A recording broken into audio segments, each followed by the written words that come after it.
ప్రత్యేక తెలంగాణ రాష్ట్రం ఏర్పడ్డాక ధాన్యం ఉత్పత్తిలో తెలంగాణ స్వయం సమృద్ధి దిశగా అడుగులు వేస్తుంది. రాష్ట్రంలో ఏటికేడు బియ్యం ఉత్పత్తి గణనీయంగా పెరుగుతుండటంతో తెలంగాణ నుంచి విదేశాలకు బియ్యాన్ని ఎగుమతి చేసే అంశంపై రాష్ట్ర ప్రభుత్వం కసరత్తు చేస్తుంది. ఫిలిప్పీన్స్ దేశానికి తెలంగాణ నుండి బియ్యం ఎగుమతిపై కొద్ది రోజులుగా చర్చలు జరుగుతున్నాయని రాష్ట్ర పౌర సరఫరాల శాఖ మంత్రి ఉత్తమ్ కుమార్ రెడ్డి తెలిపారు. ఈ మేరకు శనివారం బియ్యం ఎగుమతులపై ఫిలిప్పీన్స్ దేశ వ్యవసాయ మంత్రితో ఉత్తమ్ కుమార్ రెడ్డి వీడియో కాన్ఫరెన్స్ నిర్వహించారు.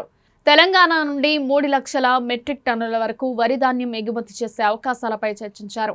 కమిషనర్ సివిల్ సప్లైస్ మరియు రంగాలలోని కొంతమంది నిపుణులతో చర్చించిన తర్వాత ఈ మేరకు మంత్రి ఉత్తమ్ కుమార్ రెడ్డి వీడియో కాన్ఫరెన్స్ నిర్వహించారు. ఇద్దరు మంత్రుల చర్చలు స్నేహపూర్వక సానుకూల వాతావరణంలో చర్చలు సాగాయి.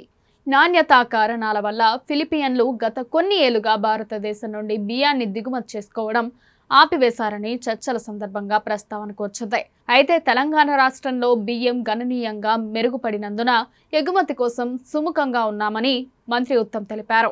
భారతదేశం నుంచి ఫిలిప్పీన్స్ కు బియ్యం ఎగుమతి అంశం కార్యరూపం దాల్చితే తెలంగాణ నుంచి ఎగుమతి చేస్తామన్నారు. ఈ అంశంపై త్వరలో తెలంగాణ రాష్ట్రం ఫిలిప్పీన్స్ మధ్య ఒప్పందం కుదురుతుందని ఇరువురు మంత్రులు ఆకాంక్షించారు. ఫిలిప్పీన్స్ కు బియ్యం ఎగుమతి అంశం సాకారమైతే తెలంగాణ పౌర సరఫరాల శాఖకు మరో మంచి అవకాశం మారుతుందని ఈ సందర్భంగా మంత్రి ఉత్తమ్ తెలిపారు. తెలంగాణ బియ్యం నాణ్యతతో నంబర్ 1 అని చెప్పారు.